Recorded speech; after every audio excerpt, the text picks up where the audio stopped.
Hi, I'm Sean, and I'm going to draw my life, which is something I've already been doing for a bunch of years already, but we'll get to that. My family background, well, here it is in a nutshell. My one grandfather was an alcoholic who found Jesus and opened a church in the crack ghetto, figuring that's where they need it most.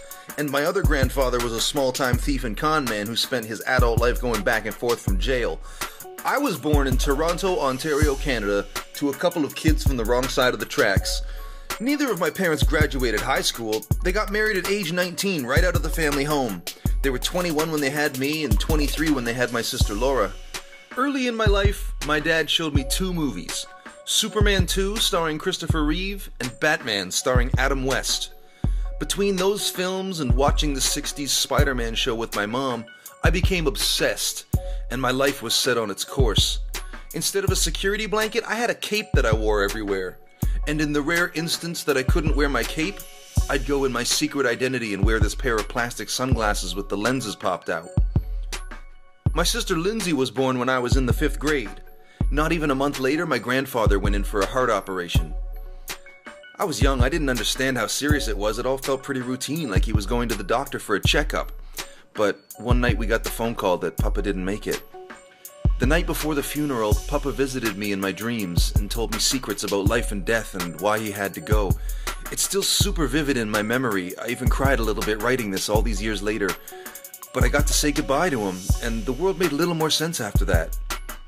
Maybe it was just a dream, but to me it still feels like it was a religious experience. We moved in with my grandmother, then my parents bought a house, then my parents broke up, then my mom and stepdad's relationship was tumultuous. Between grade school and high school, I went to 7 different schools and lived at more addresses than I can remember. School was horrible. I didn't just not fit in, I stuck out like a sore thumb. Picture me in the 10th grade wearing jeans with one red leg and one blue leg. Dudes would sing circus clown music when I walked down the hall. The captain of the hockey team would corner me with 6 of his friends and try to kick my ass. This one really tall guy would body check me into the lockers every time he saw me. My grades were terrible. I just didn't care.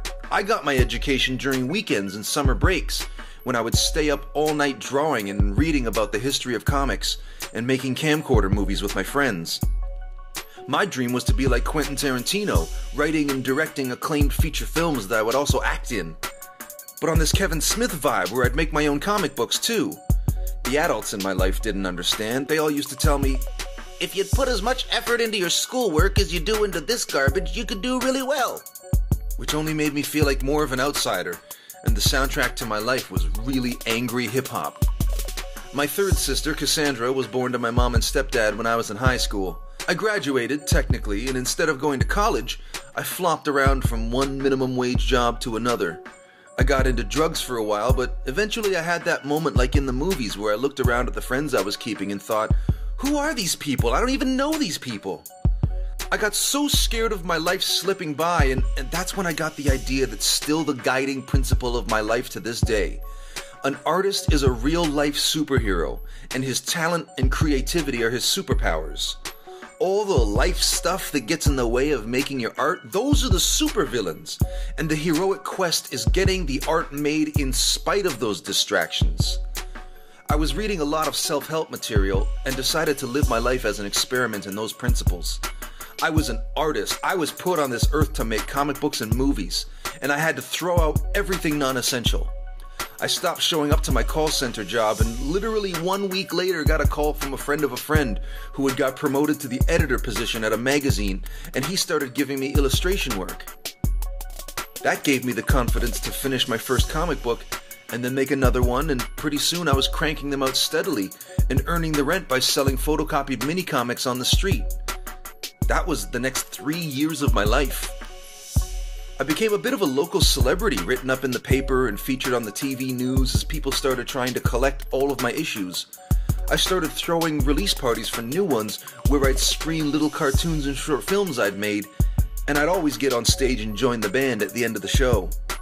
I put a rap group together and we had a song on the radio. I had a production company sign me to a development deal for my own TV show, and I got hired to work and star on the #1 rated late night show in Canada, a talk show hosted by a sock puppet. That's when I discovered this new thing called YouTube.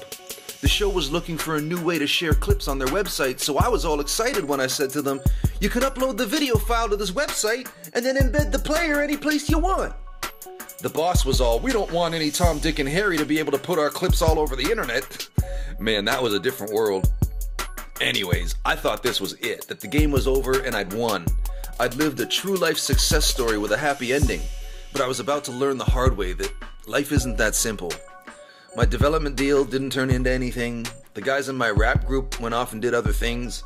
I hadn't been making any comic books because I was giving all of my ideas to the TV show I was working for, and the host / executive producer / head writer of the show was just too damn busy to implement any of the radical ideas he was paying me for. He tried to let his wife run the show, but she went crazy and fired everyone, and the show was canceled 6 weeks after I was gone. So here's me with no momentum, no buzz, no prospects, and too afraid of admitting failure to try anything new. On top of that, there was this girl I had been secretly in love with for the previous few years, but the band she was the singer in was afraid that I'd get in the way and made her stop seeing me. That's when I had the emotional and spiritual equivalent of getting into a horrible car crash where you need to learn how to walk again. Canadian winter was on its way, and that was too much to handle. I had to leave. I had to get someplace where there is no winter and I won't know anybody.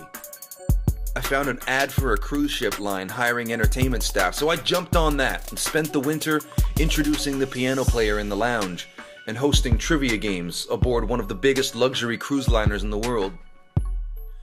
When I got off the ship, I spent the rest of the year in California. A girl from back home came to visit me in San Francisco, and although I was drawing comics and making videos again, my priority was getting back to Toronto to live with this girl. Almost as soon as I'd arrived back, she changed her mind, so now, on top of everything else, I'm feeling like a failure in love. That's when my mom laid a bit of wisdom on me. She said, "Your problem is that you keep thinking you need other people to make stuff happen for you, but you forget that the times you've been successful, you're the one who made it happen." That lit a fire under my ass. I started to vlog every day on my first YouTube channel and started a second channel for my comedy sketches. Eventually I met this guy named Alex with a really cool Batman costume who poses for pictures with tourists for a living. I said to him, "Hey, let's make shit Batman says." We changed the title to Batman's Night Out at the last minute and uploaded it the same day that I was working with rap legends Naughty by Nature on a little documentary of their trip to Toronto. That was one of the best nights of my life. I'm hanging out backstage with some of my childhood idols while my phone is blowing up with text messages. "It's at 5,000 views! It's at 10,000 views! Paul Dini just tweeted it!" It did 1 million views in a week, during which me and Alex were interviewed for TV, newspapers, blogs, and radio. I was at a bar with friends the night it hit 1 million, and I'd never felt anything like it before. Selling my own comic books was cool, and getting on that TV show was a big deal, but this was the dream. My little movie being watched by 1 million people all over the world. I was stopping cars in the street to show them the view count on my phone.